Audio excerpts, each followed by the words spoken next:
Hello and welcome back to Star Citizen. My name is Evenlease, and today on 10 Minutes More or Less Ship Review, right behind me, the brand new KRUGER S65 Stingray. Let's go ahead and take a look.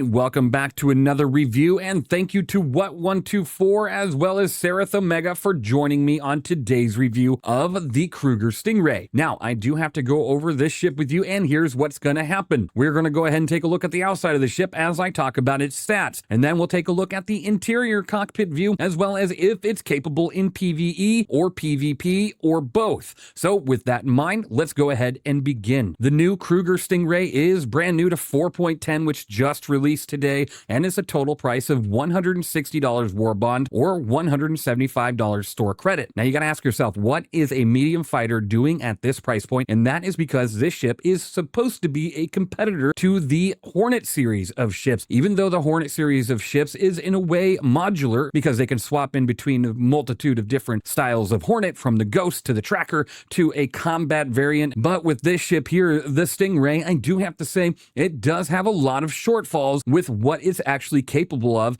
in the current game of 4.10. This does have a stock burst damage per second with the laser outfit of 2,638 due to the 4 size 2 Whiptail STR E2 repeaters and the 2 size 4 Axiom L22 repeaters. Now, that laser loadout is the stock loadout that comes with this ship, and I have to say, it's not that great. Lasers in the current build of the game are very hit and miss because you have to get that shield all the way down before you're even doing any damage to the ship that you are attacking. With that in mind, you can go ahead and go with the ballistics loadout, which gives you 3,795 burst damage per second if you were to put the 4 size 2 Tiger Strike T19 ballistic Gatling guns on the ship, and then the 2 size 4 Relentless L21 Gatling guns. That Tiger Strike is available to purchase at Center Mass, New Babbage, or Center Mass Area 18. Now, the Relentless Gatlings are only available via the weapons pack, or if you have the Wolf that comes with those Gatling guns. The alpha damage on the size 2s just isn't good enough to really do much unless you're attacking a light fighter or maybe another medium. But you're going to have to take advantage of the bigger guns on this ship to even start doing damage, because you'll have to probably get through some sort of armor with whatever you're attacking. Now, this ship is bespoke to those guns and those guns only, which means you're not going to be able to put cannons on here. You're not going to be able to swing high and hope to hit something big, because if you try to, you'll probably die. Now, if you're looking at this from a very, combat-oriented view, because, well, why wouldn't you be? It's literally a combat ship. It's meant to be looked at that way. You got to be asking yourself, what are you going to be able to attack? Are you going to be able to do PvP? Are you going to be able to do PvE? Well, I got the answers for you right now. PvP, it's strictly a no. I mean, you can definitely jump up on somebody and get the surprise and hopefully put enough damage into them with the ballistics to hopefully get a kill or two, but any sort of sustained fire on this ship and you will immediately probably explode or just fall out of the sky due to your component death. Now, we're going to get into why, but first I have to say this ship also has 8 size 2 Tempest 2 cross-section missiles. Now, of course, I always recommend for a fighter of any variant, you want to just probably put EMs on there. Cross-section are just not reliable unless you're attacking a much bigger target, which again, you won't want to do that with this ship. Now, you do have a total of 4,320 bubble shield. Not a great amount for a medium fighter, and that means that anytime you take damage, you're going to lose that shield probably pretty quickly. And then you have 3,512 ship armor. I'm just going to tell you right now, in between this and the Hornet, or any other fighter in kind of its class and range, this probably has some of the lowest health point stats, and I don't think it's going to be the end of what we see for the changes on this ship. You also have a total of 10,859 ship HP with 1 vital component sitting at 2,900 HP, which means that you, again, are going to barely get any damage on you, and you're probably going to die. Now, it is a very beautiful looking ship. It is. It is a very good looking ship, especially if you know what a stingray is in real life. You know, it's a very cool looking animal in the ocean. And I have to say that this thing does look kind of like that. And it's a pretty cool design. Is it very sleek and KRUGER-like like the Wolf? Not so much. Honestly, this thing with a bomber package would have just been so cool. If they would have spread out the front engines and then put a bomb in the middle and said, screw the size 4s, let this thing drop a size 5 bomb, I would have been on board, or even like a size 9 torpedo or something. It would have been really cool to see that. Now, you do have a top SCM speed of 218 with a 485 forward boost, a 230 backwards boost, and a top nav speed of 1,200. Its speed isn't really too much of a concern, as it is pretty quick in its SCM speed, and when you actually hit the boost button, it gets going even faster. Now, you do have a pitch yaw roll of 55, 42, 185, and a boosted 66, 50, 222. That's not terrible by any means. You actually surpassed the Hornet in every department right there with the pitch yaw roll. But again, you're not going to be able to take much fire from pretty much anything that you attack if you're not careful. Now, you do have 48 flares and 5 decoys, as well as 0.9 SCU of quantum fuel and 3.6 SCU of hydrogen fuel. Now, let's talk about what this ship is capable of doing, and we're going to get into the first-person view as well, just to take a look at the S-65 Stingray, which is right in front of us. What a good-looking ship, I have to say. It really is pretty cool looking. If you're looking for an A to B, and you're like, I want a cool new-looking ship, and I don't really go into PvP, then this ship is probably fine. For the price point, I wouldn't say so, but it's definitely not terrible when it comes down to just being an A to B ship, but you can probably get that with a cutter or something similar. Now, this ship here, let's talk about what it can and can't do. PvP? No, I wouldn't go into PvP by any means with this ship. Even if you get the jump on somebody, more than likely, you're not going to last long if they're able to get guns on target. Now, with PvE, can you definitely do that? Yes, you can do PvE up to a certain level, right? We went into Gillies. I went into Gillies 5 and Gillies 6. I was able to handle the Freelancers. I was able to handle the Vanguards, and even a Constellation if you drop enough missiles into it to drop its armor threshold down enough. But at that point, that's where it stops. If you go against something like a Hammerhead, you're going to die.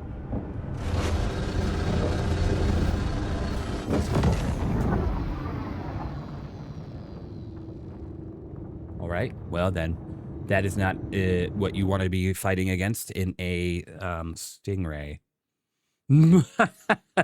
That thing literally was like, achoo! I just went, whoa. So with PvE, you're even very limited by that fact because you don't have anything to help your alpha damage outside of using either the Relentless L21s or the Axiom L22s, which have just a little bit more alpha sitting at 85, but then you're fighting the shields with whatever you attack. So with that in mind, is it capable of doing some damage out there? Of course it is. It's got guns. It's got big guns. But with how big this ship is, and it is big, and it has a big profile from it, from the top and the bottom, as well as a pretty high EM rating coming stock. Unless you were to drop it with the stealth components, you can get it to about 5 kilometers on there. But otherwise, she is a target. She is very easy to see from most angles, and she is not something I would really get into the middle of a fight with.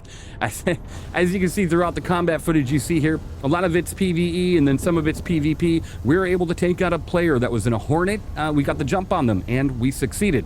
And then we got into a fight with a Shiv and they beat us. That's, of course, you never want to see that when the Shiv is a very fragile ship but has immense firepower, just a little bit damage towards us and we were already out of the fight. Now, against PvE targets, of course, you just got to keep an eye on your health and make sure you're not getting hit too much, and you should be doing just fine. Let's go ahead and take a look at the exterior here and talk about all of its features. First, on this side over here, on the port side, you go ahead and open this up, and this is a weapons rack. Once you have this open, you can put rifles, handguns, and of course, multi-tool attachments. We'll go ahead and close that up. And then if you head towards the back of the ship, you have another button here, which go ahead and extends the fuel port. And then even more so on top of the ship, which depending on where you are, you might not even be able to get up there. But here we go. We are on top. We'll go ahead and open up this component access. You have one of your shield generators. We'll open up this one here. Now, this is the primary situation for this ship. Most of your components are in one central location on a fighter. So what that means is all it's going to going to take is a little ballistic damage to the top of this ship, and you're going to lose your power supply. You're going to lose both your coolers. You're going to lose your jump and quantum drive, as well as your life support and relays. Now, if you move over to the other side over here, you have another shield generator. Go ahead and pop that open. And of course, your radar. Now, this is a pretty cool looking ship. It really is. And here's your weapons, by the way. You get 2 of the size 2s here and 2 more right on over here. So you can definitely remove them physically. And I do like the way they're hidden away. Nice and easy like this. It looks fantastic.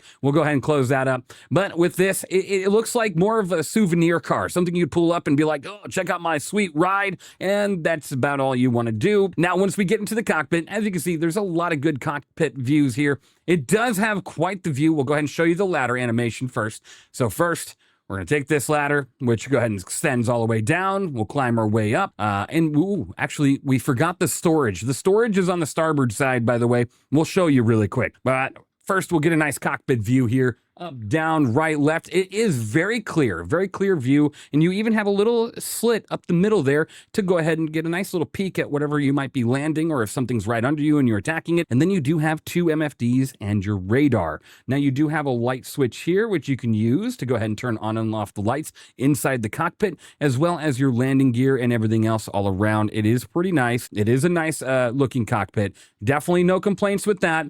Now let's go take a look at that storage on the starboard side, because I forgot. Here we go. Right on over here. You can go ahead and open that up, and you have 450,000 micro SCU. Definitely not a terrible amount, and it, again, is a nice looking ship. So you can definitely A to B this ship. You can carry some weapons. You can carry some storage. You do have some firepower on there. I wouldn't do PvP with it, and PvE is limited. Right now, she definitely needs some help. She needs a boost in her health pool. She needs a boost in maybe her shields and armor. Pretty much anything that has to do with her, lifespan needs a little bit of help. Otherwise, this ship for me is a 57 out of 100. That is a pretty low score for a brand new ship, and I just have to say, because it's a medium fighter, it should be capable of many things. But right now, if it gets into a fight with a light fighter, there's a good chance you're going to die. If you get into a fight with another medium fighter, you will be overpowered and die. If you get in a fight with anything pretty much out there, there's a good chance you're going to die. With that in mind, stay strictly to PvE. You can try to PvP in this. Like I say, you can get a couple one-off shots, but I honestly just don't see a reason to pick this over other fighters. I just don't. It's pretty, it's new, sure. It has that going for it. But I just don't look at this fighter and go, yeah, I want to pick this over something like a Hornet or a Gladius or an Arrow or a Wolf. I really just can't find a good reason. She's big, she's thick, she has a very big top and bottom profile. She's going to be more of a problem in a fight than she will be an accessory. So with that in mind, let me know what you think of the Stingray down in the comments below. I do know, of course, balancing is never over. Even when we hit 1.0, there's always going to be a chance that something changes.